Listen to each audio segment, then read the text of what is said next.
It is 3 a.m. in New York, 10 in Kiev, and 4 on a Wednesday afternoon here in Korea. Live from Seoul, I'm Connie-young. We continue our coverage on the sinking of passenger ship off the southwestern coast of Korea. A Korean ship with hundreds of passengers on board has sunk off the country's southwestern coast. With some 470 people on board, 320 were students who were traveling with several teachers to the resort island of Jeju. The Coast Guard has confirmed that there are at least 2 deaths so far. The first distress signal was sent from the ferry at around 9 a.m. local time, which is roughly 7 hours ago. Now, for the latest, our Connie Kim joins us live. Connie, do we have any updates? Yes, Conn-young, the South Korean Navy has confirmed that 2 people, a 22-year-old woman and a male high school student, have died. There was some earlier confusion about the number of people rescued. Officials had said that 368 passengers had been rescued from waters about 20 kilometers off of Korea's southwestern coast. But that number has since been changed. The Oceans Ministry held a press conference within the past 30 minutes or so and said that the number of those unaccounted for is likely to rise. Local media outlets are reporting that 180 people have been rescued, while some 290 others are still missing. The Jeju ferry started to sink this morning, some 20 kilometers off the coast of Jeju Island in southwestern Korea. People on the scene say there may be people trapped inside the vessel that was capsized. The Coast Guard says it'll begin sending rescue teams into the sunken vessel at 5 p.m. local time, which is less than an hour from now. As for those that have been rescued already, 27 people are receiving treatment in hospitals and 7 of them are in critical condition. So, Connie, obviously time is of the essence here. Give us a sense of the rescue operation taking place on the scene right now. Right. More than 60 ships, including 20 naval vessels, helicopters, and aircraft, are actively searching for survivors, with around 170 rescue personnel. Now, President Park Geun-hye and Defense Minister Kim Kwon-jin have ordered that all Navy, Coast Guard, and nearby vessels help with the efforts. Also, the U.S. has said it'll deploy 7 vessels for rescue operations. Now, any reports on the cause of the accident? Right, that's still not clear right now, but officials from the Oceans Ministry says there is a high possibility that the passenger ship ran into a rock due to foggy weather. The people who were rescued say they heard a loud bang before the ship started showing signs of trouble. Authorities say the water temperature right now stands at around 12 degrees Celsius. They add that people can survive in waters at that temperature for as long as 3 hours, which is important considering it's now been about 7 hours since the ship first sent out its distress call. They haven't started drawing up the vessel yet because the tidal currents are still too strong. Now that process, officials say, will start as early as tomorrow morning. Well, tomorrow morning, to me, it sounds too late for me, and we will be keeping a close eye on the rescue operations and, of course, on the latest developments on that story, and, of course, wishing them the very best. Our Connie Kim on that report. Thank you.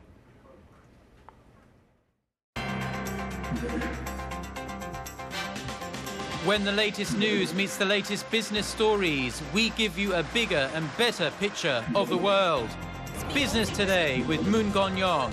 Every weekday, only on ARIRANG. It's an era of trust and peace on the Korean Peninsula.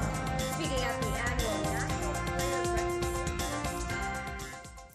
Korea and Japan are currently holding their first working-level talks on the so-called comfort women issue in Seoul today. But as our Hwang Seong-hee tells us, it'll take much more than one meeting to mend decades of sour ties.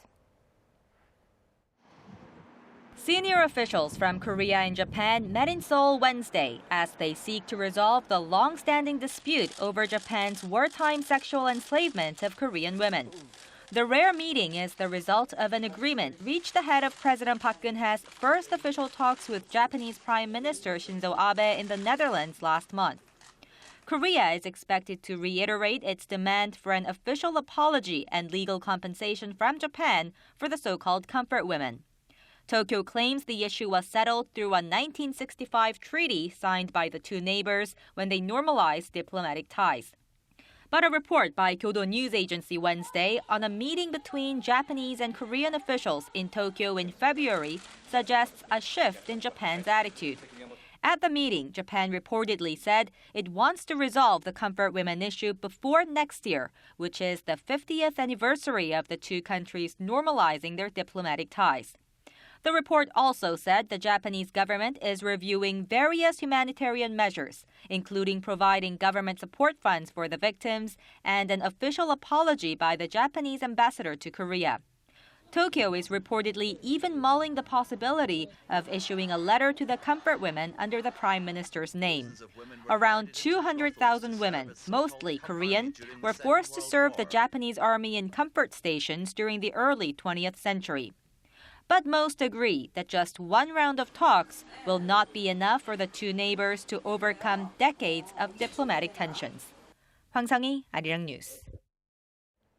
High-level military officials from South Korea and the U.S. are in Washington for 2 days of meetings, which started on Tuesday. Now, aside from the North Korean threat, the two sides are trying to hammer out when and under what conditions Washington will hand over wartime operational control to Seoul. Kim Young-gil has more.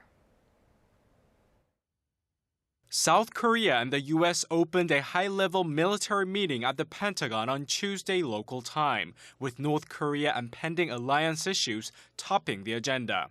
The two-day integrated defense dialogue began with Seoul requesting for another delay in the transfer of wartime operational control from the U.S. to South Korea. Seoul is currently scheduled to regain wartime operational control in 2015, but the government says the nation's military needs more time to prepare for the transfer. The two sides have reportedly agreed in principle on a delay due to the ongoing threat posed by North Korea, but the exact timing and other details are still being ironed out. The allies will sit down with Japan for defense trilateral talks starting Thursday. Back here in Seoul, lawmakers plan to pass a defense cost-sharing pact with the U.S. at Wednesday's plenary session. In January, Seoul and Washington renewed the special measure agreement that lays out the cost each side pays for stationing the 28,500 U.S. troops on South Korean soil. Under the deal, South Korea will pay some $880 million annually from this year through 2018, a 5.8% increase from last year. Approval of the pact had been delayed, which sparked concerns that South Korean employees of U.S. Forces Korea would be forced to take unpaid leave and that affiliated firms would have to suspend operations. Kim Young-gil, ARIRANG News. There was a technical glitch right before Na Hyun-kyung's report, and we apologize for that. Now, moving on, Korea's biggest companies say they are committed to hiring more women, but the data suggests otherwise. According to analysis of regulatory filings from Korea's top 20 companies, female workers accounted for just 17% of their workforce last year, up just 3 percentage points from a decade earlier. Now, at some companies like Samsung Electronics and LG Display, the ratio of female workers even dropped.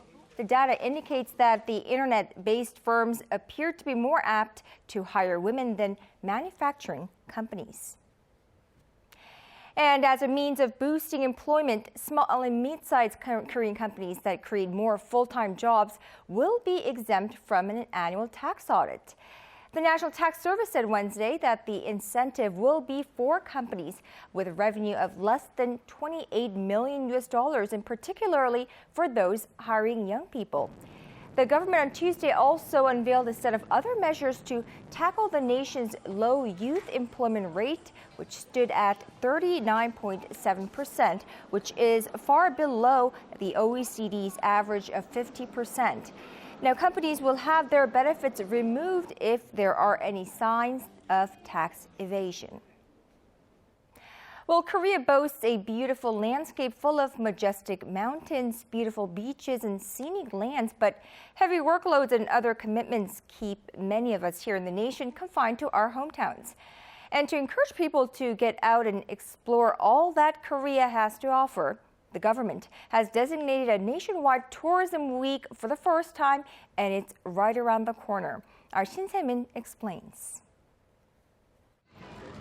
In a bid to boost the local tourism industry, the Ministry of Culture, Sports and Tourism has designated the first 11 days of May as National Travel and Tourism Week. But they can't do it alone. They'll be relying on more than 244 local governments and 1,100 tourism-related businesses to help out, many of which will be offering special discounts. They, along with other businesses, will be laying out the red carpet for domestic travelers. A total of 140 local festivals and exhibitions will be held over the 11-day period, while entry into national palaces, museums, and other sites will not only be free to the public, they'll stay open for extended hours. Agri-tourism programs and eco-tourism camps will also be held nationwide. To help people get around, transportation services including Korail will be offering discounted fares and plane and bus services will be extended. The first Tourism Week system will take place twice a year, once in May and in September. 신세민, 아리랑 뉴스.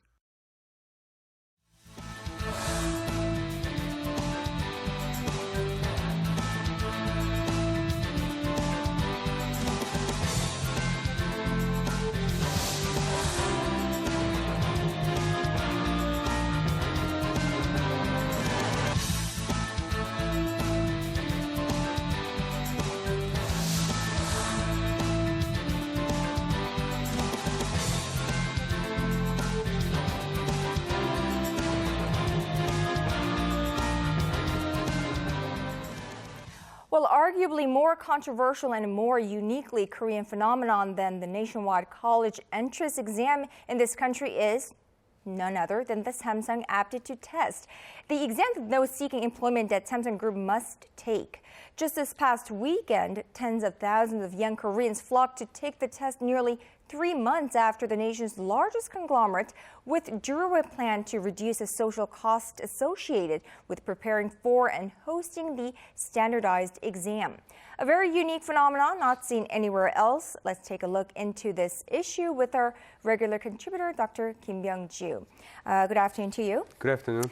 Now, another national scene created this time. How was it different this past weekend than other, especially after the recent controversy over involving Samsung's efforts to change this exam system? Right, some interesting differences here, but in terms of scale, it was just like as big as last time, basically. We are talking about 85 different locations of people taking these exams all around the country, 85. And also 3 foreign locations, New York, New Jersey, Los Angeles, and Toronto, Canada here. So how many people do they all add up? Well, 100,000 people this time. 100,000. This takes place like twice a year. So we are talking about 200,000 people taking this SSET exam for Samsung entry here. And just keep in mind, in Korea, we usually have about somewhere around 450 or so, 450,000 or so students graduating from college. That means about like close to half of everybody who are graduating from college are indeed taking this Samsung test here. So in that regard, no big difference. A lot of people once again. And just like what we see in at the time of nationwide the college entrance examination, this kind of parents all following their kids to these sites and you know, offering prayers for good luck, and some people running on really late to get there on time. Some people get locked out because they were late. Same kind of scenes here taking place. In terms of the subtle differences this time, the area of examination, traditionally they had 4 different areas: language, logic, math, and just the common knowledge. And this time, another thing was added. That was the, what do you call it, spatial cognition. That was a new area that was added. And observers, or those people who took this exam this past Sunday, they were saying, well, the common knowledge area, there were several very tricky questions, and they actually ran into a lot of new questions that they did not expect in preparation. In Korea, we have so many different books helping the students preparing for this exam here, and they were saying this time what they got, the training that they got in special hagwons for taking this class and taking this exam, and the exam books that they were using, there were a lot of surprises this time, so quite interesting. And they said the reason why they had so many people applying this time again was unlike last year. Last year they had what's called HMAT, Hyundai Motor aptitude tests taking place on the same day. Wow, as we have all these SAT. aptitude tests for all these conglomerates. So many, right? But this time, the SMAT took place in some other time, and so they had slightly more people, but quite, once again, very national event, to say the least. Well, I think even for colleges and even for jobs, the exams are very competitive, all across the board here in this country. A very unique one for Korea. Right. Now, we heard that there were some really fascinating questions asked on the exam this time around, something that, even those Samsung aptitude test, SSAT, cram schools could not prepare the students for. Right. I think this quiz question, which I'll give it to you this time, will be one of those. That is, among different movie characters, Thor, Superman, Iron Man, and Wolverine, which character stands out as being different among the rest? You can guess. Well, the thing is, netizens were there all guessing, and some people are saying it has to be Thor because it's a god figure and the rest are humans. And they were saying Wolverine is the one because he's driven by animal instinct, and some were saying Iron Man is the one because he was being assisted by technology. And we don't know the answer. Only Samsung knows the answer, and we'll find out probably after a few days or when they release the information, if they ever will. Perhaps it's not really a right or wrong answer. Maybe it's the reasoning that these students give that would actually, catch the attention of these Samsung, I suppose, Samsung officials. I think you're quite right about that. But there were other interesting questions like, asking how was Elsa doing this freezing action in the animation of Frozen? I don't know what your answer to that will be. And also, famous Korean movie, The Face Reader. They were mentioning some of the novels, famous novels, and which novel actually came before the time of this movie was depicting the face reader and so on. I think that was an easy one, I suppose. I didn't have the details about the question itself, but that's some of the easier ones. But they were saying this time they had lots of very tough history, particularly world history questions. That was something that was not expected. And also, it was multiple choice, which, traditionally it had been multiple choice, but this time they had to choose 1 out of 5 different choices rather than 4.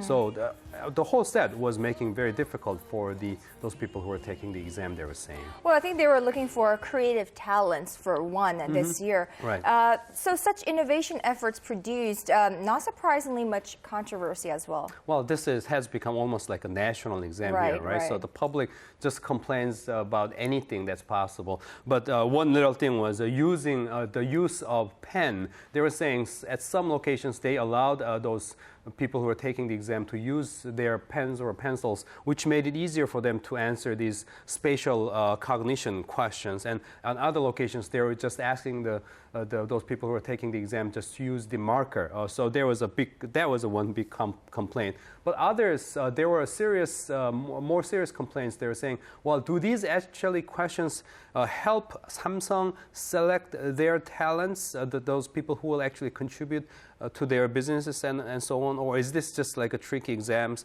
They're just designed to just filter out people for no reason. So there were enough of the controversy for sure here.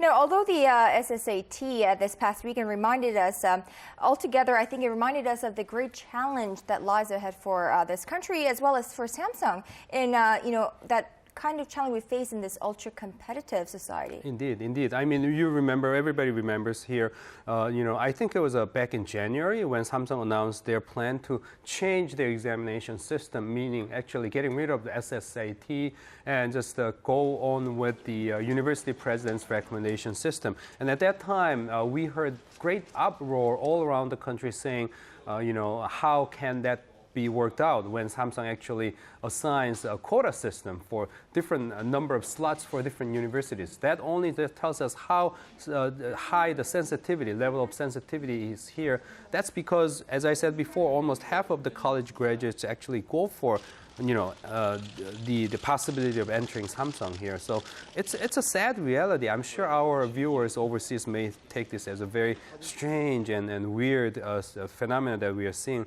But that's because Samsung is producing almost close to 30% of the GDP here in this country, and we are very much concerned about the concentration itself. And also, we know in our culture, in Korean culture, how other people see you and the stability, the question of stability. Those are two key factors in making our decisions here. And when your kids enter Samsung corporations, it make you look good as a parent, and that's an important factor here. And also, a lot of youngsters, sadly, in my own view, believe joining Samsung will guarantee to offer them stability for the rest of their lives. I don't think that's necessarily the case here, but that's what a lot of people believe. And the only thing I have in mind in talking about this issue itself is that just like finance, when everyone is making the same bet, the price will go up, there will be a bubble, and the bubble will have to burst at one time or another. Right. Yeah. So in that case, if you're making that bet with your lifelong career, the damage will be very big. So I'm very much concerned about this, and we'll have to wait and see how things unfold. But it's interesting just to watch. Very interesting, and hopefully the government efforts right now to boost SMEs and to encourage high school graduates and college graduates to enter workforce in small and medium-sized businesses. Right. Hopefully that will help divert the attention from Samsung to all across the economy. We will need to continue to talk about those government initiatives because they really need to make big differences ahead. Otherwise, we will be stuck with this Samsung trauma or dilemma. All right. Dr. Kim Young-ju, thank you so much for today, and we'll speak to you tomorrow. Okay.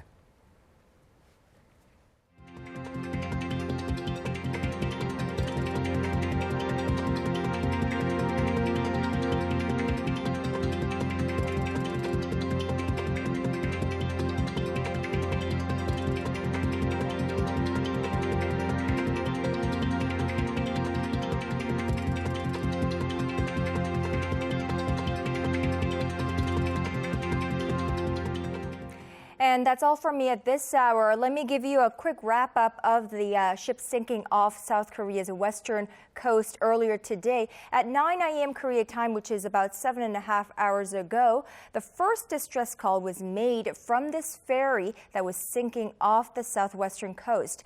It had on board over 400 passengers, more than 300 of which were high school students on their way to Jeju Island on a field trip. Now, so far, we have gotten confirmation that 2 people have been confirmed dead, 180 rescued, and 290 unaccounted for. We'll have more of the updates on that story at 6 p.m. Korea time on Early Edition at 6. I'll see you then.